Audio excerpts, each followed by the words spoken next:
the other thing I'm going to do today is I'm going to raise the rear end of the transmission. If you look at the line of the transmission and the drive shaft, you can see the back of the transmission kind of tilts down and the drive shaft kind of tilts down. I'm going to raise the back of that transmission maybe a couple inches, maybe 3. I've got room to do that. That's going to line it all up a lot better. And it'll help to keep the transmission grease in there rather than have it run out the tail shaft. That was kind of trial and error. That's the kind of thing you need the engine and everything sitting in place to be able to look at it at its regular height to figure out where it needs to be. And the back of the transmission is not permanently mounted. It's just sitting in a bolt hole, so it's going to be pretty easy to raise that up. So that's 3 of my 4 projects. The other one has to do with mounting the brake light sending unit. I don't know if I'll get to that today or not, but when I do, I'll show you that. Okay, here I am under the car again, and I've got the back of the transmission raised up a bit. It looks a lot closer to right to me like that.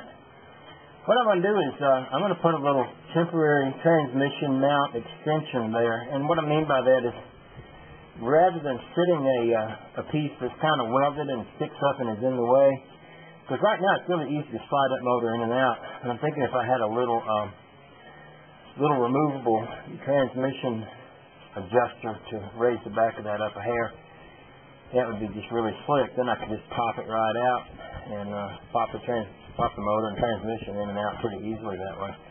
So that's what I'm looking at next. Okay, I got my transmission mount all set down there. Basically, I just found a little perfect piece of metal that's shaped almost like a squared off U. Had a hole in each side. It was something that I cut off the frame of this thing. Fit right in there. The transmission mount went in one side. I bolted the other side straight down to the old mount.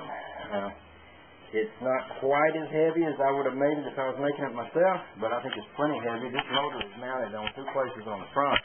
There's no place that transmission can go but down, and if it goes down, it's going to have to crush a pretty good sized piece of metal, so I don't think that's going to be a problem. Here's my helpful hint for the day.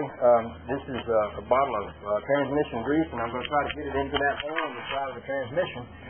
As you can tell, in order to do that, I have to turn the bottle sideways, and I only get so much in there. So, got me a little rubber hose here, and I'm going to stick a little rubber hose right on the end of that.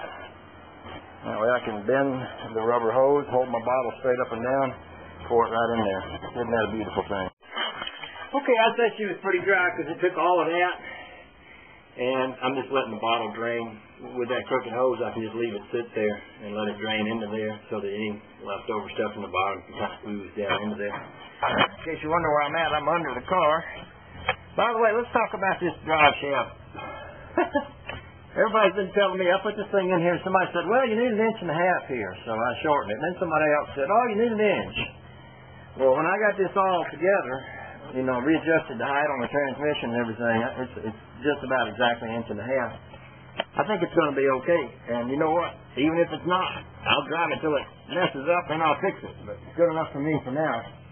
I think it'll be fun to crank this thing in a little bit after I put the grease cap back on there and wind her up. Everybody says, oh, that homemade drive shaft's going to vibrate. So how about if I just wind her up with the back end up in the air and get her up to about 100 and see what shakes? That'd be fun.